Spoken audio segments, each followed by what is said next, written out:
Was it upon at 12 o'clock? Oh, there we are. Okay. All right.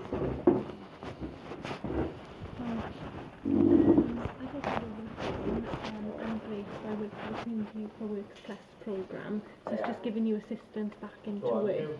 So I've had your referral form now. So it's just a few documents to fill in today, and then we'll, discuss if you need help with CV or job searching, etc. Well, the actual plan was I actually went to Careers Wales through my work coach, Yeah. looking at training and possible funding. Right. Okay. Yeah, but that is specifically what it was for. Yeah. Just get your form up now. It's also said yesterday on the phone something about online searches. Job searching. Because I do that anyway. I do that. I got my plan through my work coach. Right. Okay. And it's through my commitments as well. Yeah.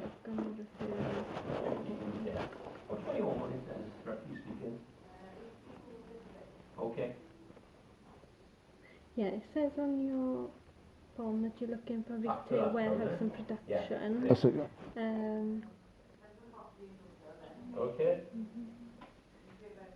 Yes, please. Yeah, so that's what our programme would be for then. So I sign you up and then, get in contact weekly or fortnightly and update you on any new jobs, help you apply for jobs.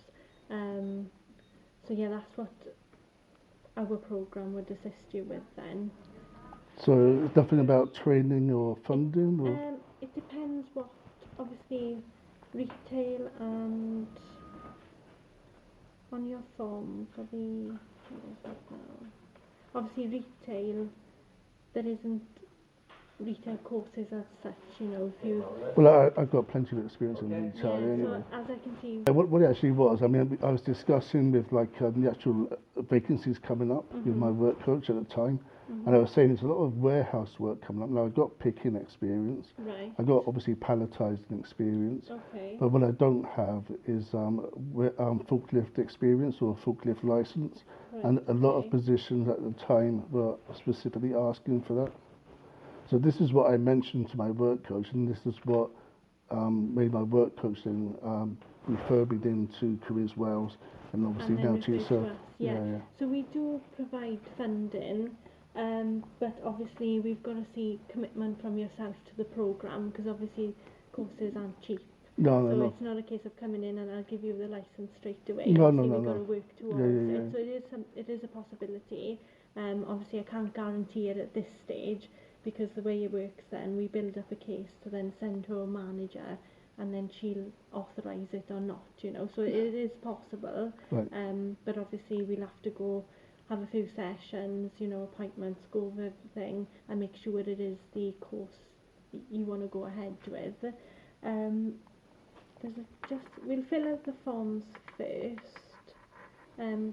Because there is a couple of other concerns, because there's been a lot going on outside of work from 2018, and it's happened in work as well. Right. And there's a pattern of behaviour, like there's loads of cameras in these workplaces, and then they're acting one way, and then they're saying one thing, and then their actions then are sort of like suggesting something else.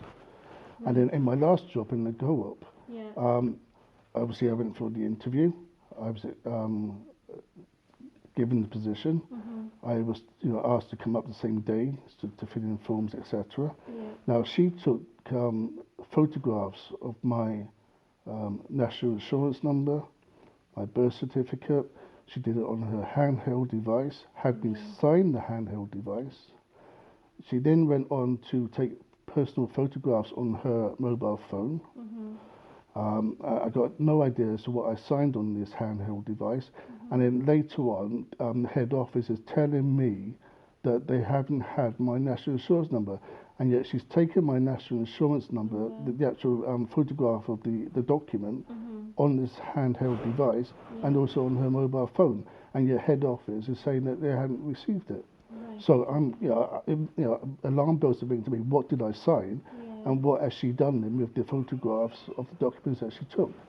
Right, okay. And So you know, you didn't actually start in co-op? yeah, I did. you? Yeah. And I went up the same day, and obviously she took those details, and she, you know, Yeah. she took photographs, and then as we're leaving, and after she's taken these photographs and had me sign this handheld device, she's saying to me, "Oh, they're introducing new uniforms, including hoodies, and I might be the first one to wear one." I don't know why you're smirking. It's not. It's not really a laughing matter. No, I'm just No. So listening, anyway, yeah. so yeah, alarm bells ringing. I've never heard of such uniforms with retail before. Yeah. So I rang another store, Yeah. and I specifically asked her, "Have you got new uniforms coming out?" And she said, the person I spoke to on the phone said, "No, not as far as we're aware." So I thought, okay, well, I'll ring head office, and and ask them. And they said, "Not as far as we know." So this manageress, who took my photographs of my personal ID, had me sign this handheld device, telling me they got new uniforms coming out, which are hoodies, and yet the head office and other stores have no recollection of it. And I was given uniform while I was there. I was only there for about 2 to 3 weeks. No uniform was coming out. No other member of staff mentioned any new uniforms coming out. Yeah, as I say, it's not really funny. This is like a whole pattern of mental abuse going back to 2018. It's been reported to the police. Yeah, obviously I can't comment on that because I don't work in co-op. I don't know your situation, but it obviously doesn't sound, very professional the way they've dealt with it. No. And I say I've got no idea as to what even I signed. No. Have you contacted HR again? Not since, no. Yeah, because that's something I wouldn't be able to help with regards to that. But obviously I'm here to help you find a new job now. So, but if it's an ongoing case that's affected you, maybe it's worth going back to HR with co-op and just emphasising how it has affected you.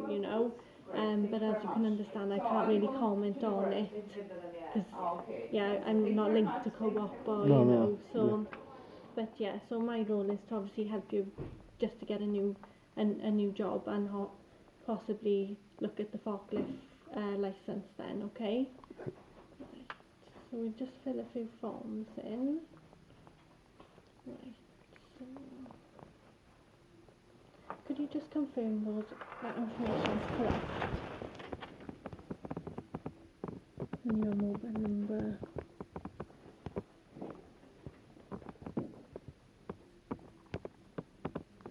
Yeah.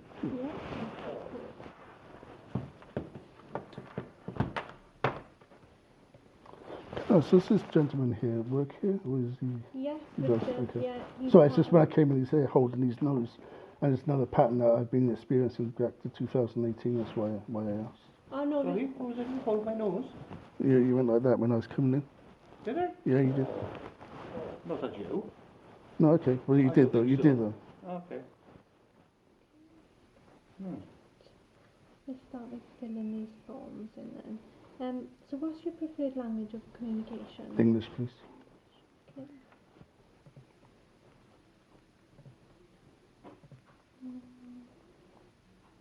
And when did you leave co-op?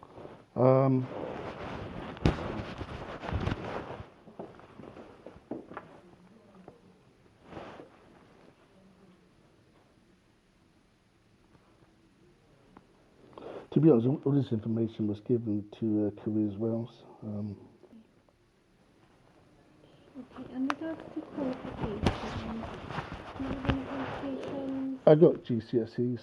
I got BTEC General, which again is on par with GCSEs. Yeah, So okay. that's the qualifications I have. Okay, so GCSEs. And the state 2016, 2017. Do you have a health condition affecting your ability to work?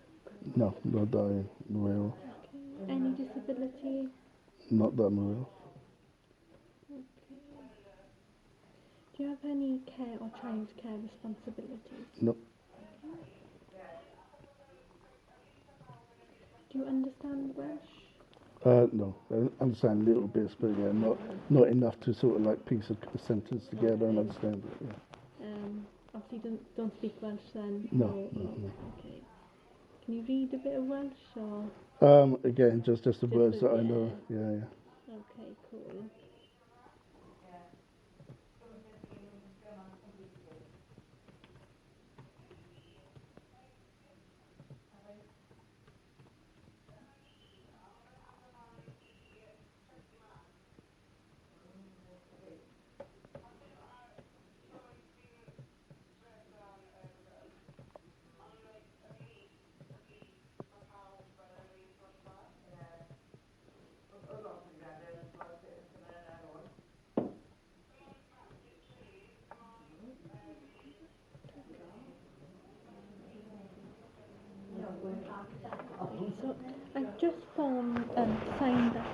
on your behalf.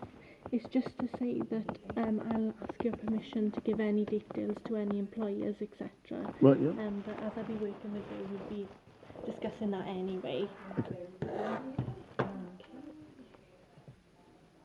There's just one more form to fill out.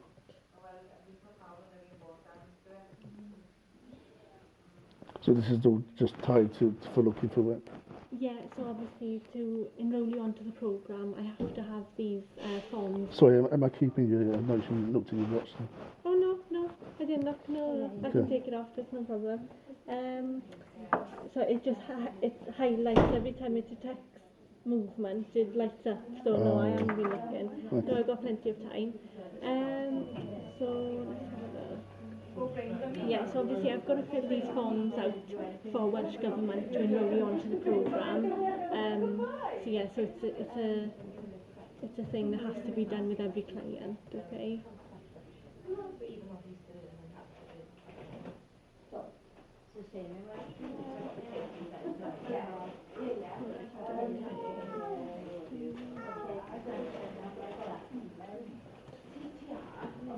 Okay, did you have a job before COVID? One before that was with Curveball in Clansamlet. Okay. And was that through I think it was through an agency. Yeah, it was through recruitment, Wales and Bridgend. Okay, and what was that doing? That was picking and packing again. That was picking and packing for Amazon customers.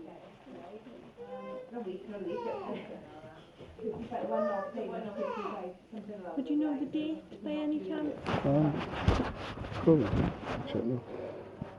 I was only there for a week, to be honest. I dropped one of their products and I didn't report it as being dropped. And there's reasons why I didn't report it as being dropped. But I didn't follow procedures, so that's why I left. Okay. Or I was told to go home, basically. But there's other things going on there, more of the pattern of behaviour that I've been experiencing in work. He was reported to the team leader at the time and she did nothing about it. Same old story.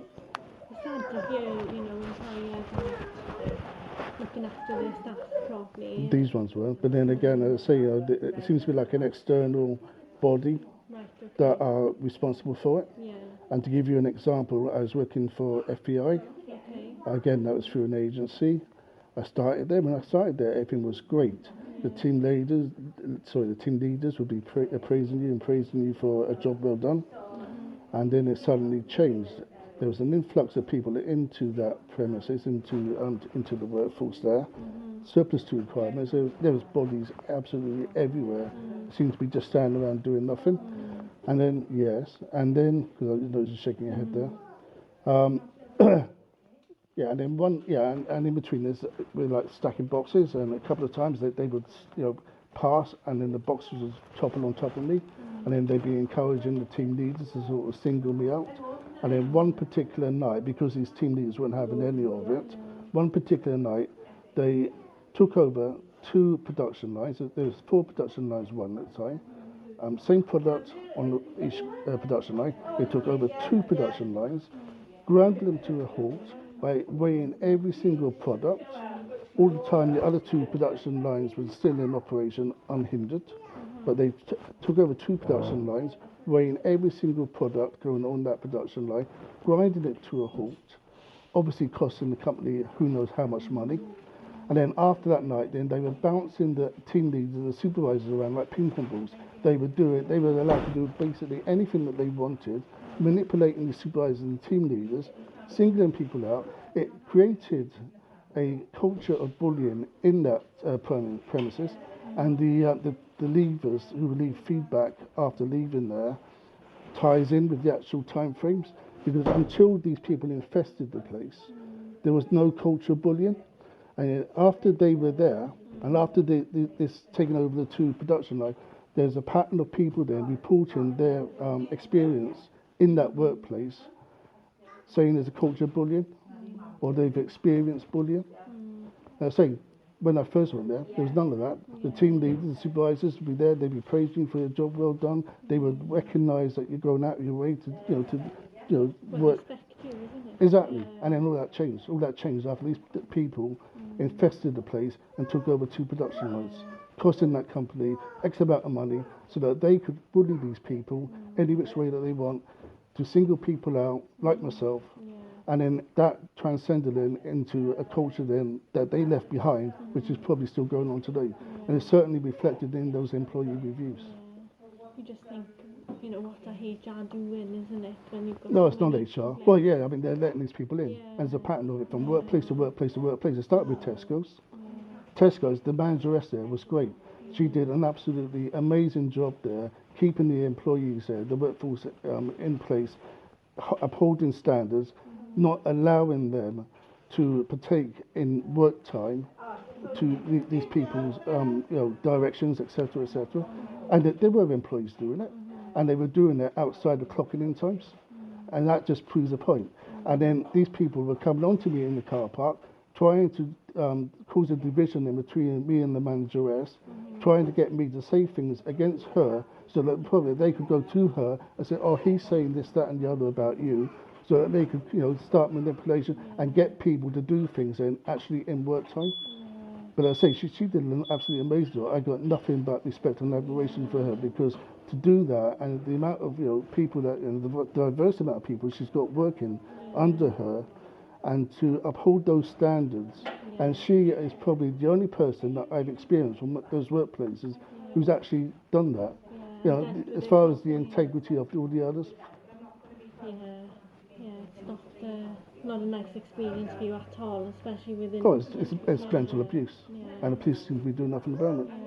I say there's a pattern of behaviour. It's going from place to place.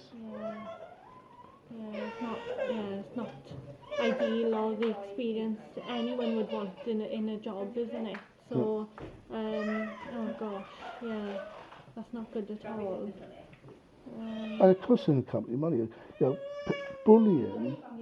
People are stressed, they're anxious, they're going sick, they think they're not being respected, standards are not being upheld, so that they production and the efficiency then, because they're not putting in that much effort, declines, and then that has a knock-on effect then on the morale of other people as well.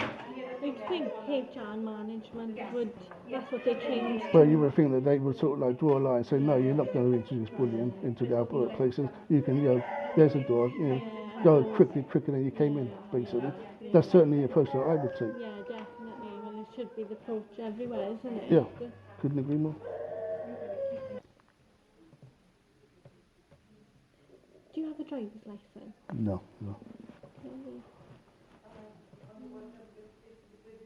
Do you tend to use public transport a lot? Yeah, it's my only means of travel. Yeah. But I try, because of everything that I've been experiencing, I only go out as and when I need to. Right, so okay. But then when I do need to travel, I use public transport. Right, okay. So job goals and aspirations. So as we discussed, the possible forklift license.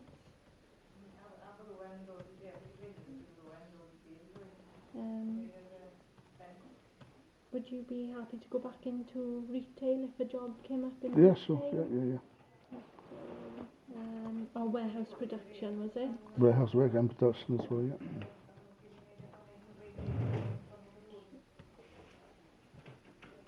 Yeah, I mean, obviously I'm actively looking for retail work, I'm actively looking for production work, actively looking for warehouse work. You're doing all the right things, obviously my job is just to assist you, or maybe I may contact you and say, I've seen this job, and you may say, oh, I've already seen it, doesn't suit me, but obviously I'm here for the extra help, you know. Right. Or if you find a job and you think I need help to apply, that's what I'm here for, you know.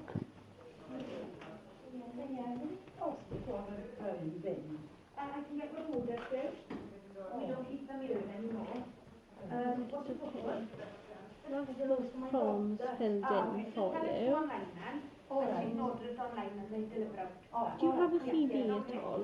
I do. I don't have it on me. I should have put it in. I thought you might have access to it, to be honest. No, I don't, unfortunately, because we're a different programme. I can't access your records. If you give me an email address, I can forward it to you then. Okay, I'll text you my email address, and then if you can forward that to me. Yeah, I'll do it straight away. What I'll do, I'll have a look over it, you know, see what it's like, and maybe advise if there are any changes I'd recommend. And then if there are any, then at your next appointment we'll go over the changes. If you're happy with it, brilliant. If there's something you say, no, I don't like the look of this, we can alter it, you know, as long as you're happy with the CV. So I'll do that for you. I'll text you my email address. Okay. Right, so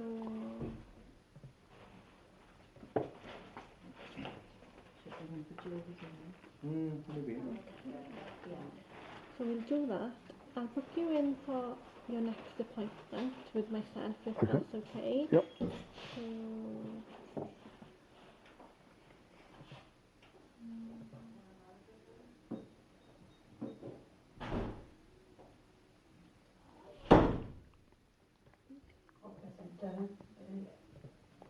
Just make a note of it. did you want me to text you the appointments? You can, but Yeah. I'll make a note of it as well. Okay, no worries. So it's 10 o'clock Friday, yeah? Yeah, Friday the 24th. Okay.